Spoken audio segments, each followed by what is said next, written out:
വിദ്യാരംഭം കുറിച്ച് കുരുന്നുകൾ. ചോറ്റാനിക്കര, പറവൂർ, ദക്ഷിണ മൂകാംബിക ക്ഷേത്രങ്ങളിൽ നൂറുകണക്കിന് കുഞ്ഞുങ്ങളാണ് ഹരിശ്രീ കുറിക്കാൻ എത്തിയത്. ഗുരുക്കന്മാരെയും മാതാപിതാക്കളെയും അനുസരിച്ചും അനുസരിക്കാതെ വാശി പിടിച്ച് കരഞ്ഞും കുഞ്ഞുങ്ങൾ ആദ്യാക്ഷരം കുറിച്ചു. അക്ഷര ലോകത്തേക്ക് കുരുന്നുകളെ ആനയിക്കാൻ വിദ്യാരംഭത്തിന് എല്ലാവിധ ഒരുക്കങ്ങളും ചോറ്റാനിക്കര ദേവീക്ഷേത്രത്തിൽ ഒരുക്കിയിരുന്നു.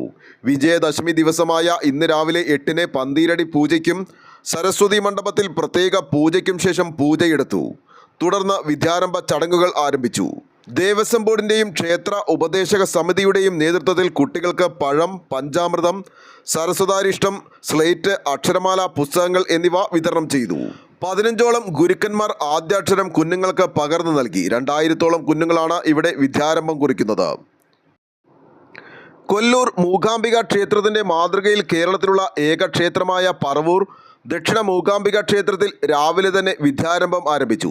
പുലർച്ചെ 5-ന് മേൽശാന്തിയുടെ കാർമ്മികത്വത്തിൽ പൂജയെടുപ്പ് നടന്നു. തുടർന്ന് ശ്രീകോവിലിൽ നിന്ന് സരസ്വതി ചൈതന്യം നാലമ്പലത്തിന് പുറത്തേക്ക് എഴുന്നള്ളിച്ച ശേഷം വിദ്യാരംഭത്തിന് തുടക്കമായി. ക്ഷേത്രാങ്കണത്തിൽ പ്രത്യേകം സജ്ജമാക്കിയ വിദ്യാരംഭം മണ്ഡപത്തിലാണ് എഴുത്തിനിരുത്തുന്നത്. 2000-ലേറെ കുരുന്നുകൾക്ക് 20ഓളം ഗുരുക്കന്മാർ ആദ്യാക്ഷരം കുറിപ്പിച്ചു. ക്ഷേത്രത്തിൽ ദർശനത്തിനും വിദ്യാരംഭത്തിനും പ്രത്യേക ക്യൂവും ഏർപ്പെടുത്തിയിരുന്നു. ന്യൂസ് ബോക്സ് ലൈവിന് വേണ്ടി സനൂപ് കളമശ്ശേരി.